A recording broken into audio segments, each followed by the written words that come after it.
Pues el día de hoy vamos a hablar de qué son las razones trigonométricas. En todo tercero de secundaria se trabajan básicamente en el estudio de los triángulos, específicamente de los triángulos rectángulos. Recuerda que el triángulo rectángulo es aquel que tiene un ángulo recto, es decir, un ángulo exactamente igual a 90 grados. Las razones trigonométricas también son base al estudio del triángulo rectángulo, por eso lo tenemos aquí. ¿Qué son las razones trigonométricas? Las razones trigonométricas nos ayudan a poder calcular no solo medida de lados de un triángulo como lo hacemos con el teorema de Pitágoras o como lo hacemos con el teorema de Tales. Las razones trigonométricas involucran ya los ángulos internos de un triángulo rectángulo. Entonces, esa es la clave para que se acuerden. Las razones trigonométricas siguen en el estudio del triángulo rectángulo, pero en estas ya vamos a involucrar ángulos, cosa que no hacemos ni con Pitágoras ni con Tales. Dentro de las razones trigonométricas son 6, son 3 principales y 3 derivadas. ¿Cuáles son las principales? Llevan el nombre de seno y esta se abrevia como sen. Este símbolo recuerda que significa ángulo, ¿de acuerdo? Si quieres lo voy a agregar de una vez de aquí, seno del ángulo, que se abrevia como sen. Tenemos la segunda que se llama coseno. Voy a poner aquí su nombre completo, coseno del ángulo, que se abrevia como cos del ángulo. La tercera principal que se llama tangente, que se abrevia como tan del ángulo.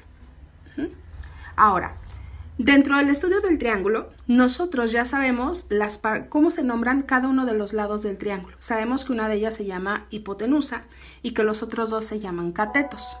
Recuerda cómo identificar o cómo diferenciar a una hipotenusa de un cateto.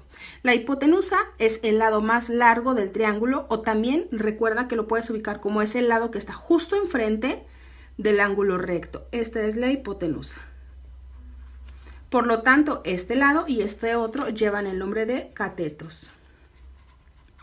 ¿De qué nos va a servir recordar las partes que conforman al triángulo? Bueno, ya que vimos cuáles son los tres primeros o las tres razones trigonométricas principales, te voy a poner su fórmula. El seno del ángulo se calcula dividiendo el cateto opuesto sobre lo que vale la hipotenusa. El coseno es el cateto adyacente sobre la hipotenusa. Y por último, la tangente es cateto opuesto sobre cateto adyacente. Pero ¿cómo que cateto opuesto y cómo que cateto adyacente si no solo habíamos usado como cateto A o cateto B en Pitágoras o en Tales? Muy sencillo. Va a depender en qué ángulo tú te ubiques. Por ejemplo, voy a dibujar aquí otro triángulo. Si yo estoy trabajando en este ángulo, en este de aquí, pues bueno, primero, la que no cambia es la hipotenusa, no hay de otra, yo sé que esta está ubicada aquí. Ahora, si yo estoy trabajando en el ángulo que se forma en este vértice, el cateto opuesto es el cateto que está justo enfrente al ángulo que yo estoy estudiando. Si yo estoy trabajando en este ángulo, el que está enfrente, este sería mi cateto opuesto.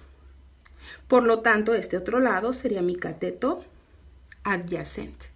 Caso contrario, si yo estoy trabajando, por ejemplo, en este otro ángulo, ahí va a cambiar. La hipotenusa no, esa queda en su lugar.